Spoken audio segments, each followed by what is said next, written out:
ఇక డీటెయిల్స్ లోకి వెళ్తే యేసుక్రీస్తు చూపిన ప్రేమ అనురాగాలు ప్రజల మనుగడ జీవన శైలిని మార్చాయని, ప్రజల కొరకు ఆయన ప్రాణత్యాగం చేయడంతో ప్రపంచ దేశాలన్నీ ఆయనను అనుసరిస్తున్నాయని, ఆయనను స్ఫూర్తిగా తీసుకుని ప్రేమ, దయ, శాంతం గుణాలు అలవర్చుకోవాలని జిల్లా కలెక్టర్ షాన్ మోహన్ సగిలి అన్నారు. మైనార్టీ సంక్షేమ శాఖ AP state Christian finance corporation ఆధ్వర్యంలో కాకినాడ స్మార్ట్ సిటీ కార్పొరేషన్ సమావేశ మందిరంలో నిర్వహించిన క్రిస్మస్ ఐటీ కార్యక్రమానికి ముఖ్య అతిథిగా జిల్లా కలెక్టర్ షాన్ మోహన్, కాకినాడ పట్టణ నియోజకవర్గ శాసనసభ్యులు వనమాడి వెంకటేశ్వరరావు విచ్చేశారు. ఈ సందర్భంగా జిల్లా కలెక్టర్ షాన్ మోహన్ మాట్లాడుతూ యేసుక్రీస్తు జన్మదిన వేడుకలను రాష్ట్ర ప్రభుత్వం అధికారికంగా నిర్వహిస్తుందన్నారు. జిల్లాలోని ప్రజలంతా సుఖ సంతోషాలతో అభివృద్ధి చెందాలని ఆకాంక్షించారు. రాష్ట్ర ప్రభుత్వం క్రిస్టియన్లకు అందించే అన్ని కార్యక్రమాలు వారికి చేరవేసేందుకు ముందుంటానని హామీ ఇచ్చారు. వారికి ఎటువంటి సమస్యనా పరిష్కారం చేయడం జరుగుతుందని జిల్లా కలెక్టర్ షాన్ మోహన్ అన్నారు. ఈ కార్యక్రమంలో పాల్గొన్న ఎమ్మెల్యే కొండబాబు మాట్లాడుతూ క్రీస్తు జన్మదిన సందర్భంగా అందరికీ శుభాకాంక్షలు తెలిపారు. జిల్లాలో, రాష్ట్రంలో అందరూ బాగుండాలని ఆకాంక్షించారు. కూటమి ప్రభుత్వం మీ అందరికీ అవసరమైనటువంటి పనులు చేయడం జరుగుతుందన్నారు. సరైన ప్రభుత్వం, సరైన పాలకులు ఉన్నప్పుడే ప్రజలకు న్యాయం జరుగుతుందని ఎమ్మెల్యే తెలిపారు. ఈ ప్రభుత్వాన్ని 2047 వరకు కొనసాగించాలన్నారు. అప్పుడే స్వర్ణాంధ్రప్రదేశ్ సాధించుకోగలుగుతామని చెప్పారు. పాస్టర్ల సమస్యలు ఏమైనా ఉన్నట్లయితే వాటిని తన దృష్టికి తీసుకొచ్చినట్లయితే పరిష్కారానికి కృషి చేయడం జరుగుతుందని తెలిపారు. ఈ క్రిస్మస్ సందర్భంగా కాకినాడ ప్రజలందరికీ మంచి జరగాలని ఎమ్మెల్యే ఆకాంక్షించారు. ఈ కార్యక్రమానికి విచ్చేసిన పిఠాపురం జనసేన పార్టీ ఇన్ఛార్జ్ మర్రెడ్డి శ్రీనివాస్ మాట్లాడుతూ యేసు చూపిన మార్గం, విలువలు జీవితానికి మార్గదర్శకాలని అన్నారు. అనంతరం క్రిస్మస్ సందర్భంగా కేక్ కట్ చేసి క్యాండిల్స్ వెలిగించారు. ఈ కార్యక్రమంలో జిల్లా మైనార్టీ సంక్షేమ శాఖ అధికారి Sunil Kumar, pastor Mosa Abraham, reverend K Simon Paul Simhadri, reverend Joseph Benny, reverend Samuel Sagar, reverend V Sundar, bishop P Ratnababu, reverend doctor PN Henry, reverend D Charles, bishop P Isaac, Y Paparao, Parimi హైజాక్, చార్లెస్ మోజెస్ కుమార్, వనమాడి సుందర్ తదితరులు పాల్గొన్నారు.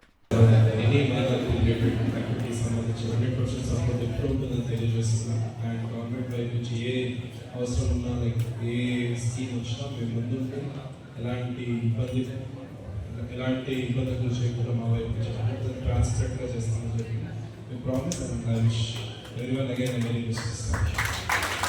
తప్పనిసరిగా ప్రభుత్వం దృష్టిలో పెట్టి చేస్తానని చెప్పాను. ఆ రోజు సాముద్రంలో ఒక క్రిస్టియన్ కమ్యూనిటీకి స్థలం ఇచ్చాము, డబ్బులు ఇచ్చాము, అది కట్టుకోవడానికి అవకాశం కల్పించామని ఈ సందర్భంగా తెలియజేస్తాను. కానీ అది పూర్తి చేయవలసిన సమయంలో మళ్ళీ ప్రభుత్వం మారిపోయిన తర్వాత దాన్ని పూర్తి చేయలేక మళ్ళీ ఇప్పుడే జోసెఫ్ బెన్నీ గారు అంటున్నారు దాని మీద ఇంకో అంతస్తు అయ్యామన్నారు. ఇప్పుడు మళ్ళీ ఇంకో అంతస్తు అయ్యారు. అదే సందర్భంలో హెన్రీ గారు వీళ్ళందరూ పెద్దలందరూ వచ్చారు. మాకు బర్లీ గ్రౌండ్ ఉంది, ఇక్కడ పెద్ద ప్రాబ్లం ఉంది, పైన మమ్మల్ని గోడ కూడా కట్టుకునే ఉండలేదు, లారీ వాహనం ఇబ్బంది పెడుతున్నారు కొండబాబు గారు. అదే సమయంలో ఆ ప్రాంతంలో మంచినీళ్ళు తాగడానికి కూడా ఒక కుళాయి కనెక్షన్ కూడా ఇవ్వలేకపోతున్నాం అని అడిగారు. దానికే కాదు, మా చర్చిలో కుళాయి కనెక్షన్ కూడా ఎక్కడ కూడా వేసుకునే పరిస్థితి లేదు. చాలామంది చిన్న చిన్న వాళ్ళు ఉన్న చర్చిలో అడిగారు. ఆ సందర్భంలో అడిగితే ఆ రోజున మన బల్లి గ్రౌండ్ విషయంలో ఆ పక్క వాళ్ళందరితో మాట్లాడి అది ప్రాబ్లం లేకుండా సాల్వ్ చేసి అక్కడే మళ్ళీ ఆ వాటర్ కనెక్షన్ ఇచ్చి అక్కడే మళ్ళీ చాలామంది ఆ సమయంలో అక్కడ ప్రార్థన చేసుకునే ఒక మంచి షెడ్ వేయాలి, మంచిగా ఒక బిల్డింగ్ వేయాలని చెప్తే అందరి ఆశయాలకు అనుగుణంగా ఆ రోజు అక్కడ ప్రార్థన చేసుకోవడానికి మందిరంలాగా ఒక షెడ్ కూడా వేసామని సందర్భంగా కొండబాబు గారు, వెంకటేశ్వరరావు గారు, కొండబాబు గారిని మనంతా కూడా తీసుకుంటాం. And I thank our collector గారు for this great opportunity that our government has given to celebrate the Christmas officially is really a blessing to all the Christians of the state. See, we celebrate so many festivals. In some countries, people celebrate certain festivals.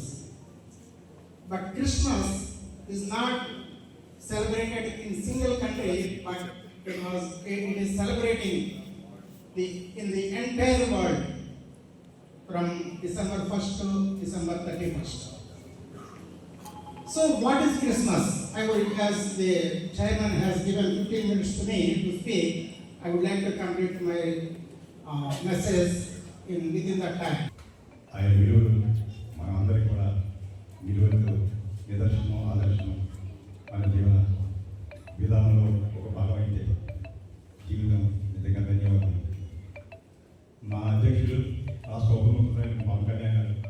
అనేక సందర్భాల్లో Bible గురించి అది నేర్చుకునే మాటలు చెప్తూ ఉంటారు. అది ముఖ్యంగా ఏంటంటే తల్లు తాను తగ్గించుకున్న వాడు హెచ్చింపబడతాడు. అనేక సందర్భాల్లో చెప్తారు. రాజకీయ ప్రస్థానంలో కూడా పవన్ కళ్యాణ్ గారు చెప్తారు, మన తగ్గించుకున్న మాత్రాన మనం ఎంతో ఎదుగుతాం. ఇటువంటి పవిత్ర మాత్రం ఇంత చక్కని కార్యక్రమానికి మమ్మల్ని ఆహ్వానించేందుకు మీ అందరికీ ధన్యవాదాలు తెలుసుకుంటూ మీ అందరికీ శుభం కలగాలని మనస్ఫూర్తి మా కలెక్టర్ ఆధ్వర్యంలో జరుగుతున్నటువంటి ఐటీ ప్రోగ్రామ్కి ఇచ్చేసినటువంటి మీ అందరికీ మరొకసారి నా హృదయపూర్వక ధన్యవాదాలు తెలియజేసుకుంటున్నాను. అసలు ఈ కార్యక్రమం చేసిన కారణం ముఖ్యంగా కరుణ, ప్రేమ, క్షమాపణ ఈ 3 అంశాలను తీసుకుని క్రీస్తు యొక్క జీవితం ద్వారా మనం తెలుసుకుని మనం అంతా కూడా మంచిగా మన జీవితాన్ని కొనసాగిస్తామని ఆశిస్తూ ఈ అవకాశాన్ని ఇచ్చినటువంటి మీ అందరికీ కూడా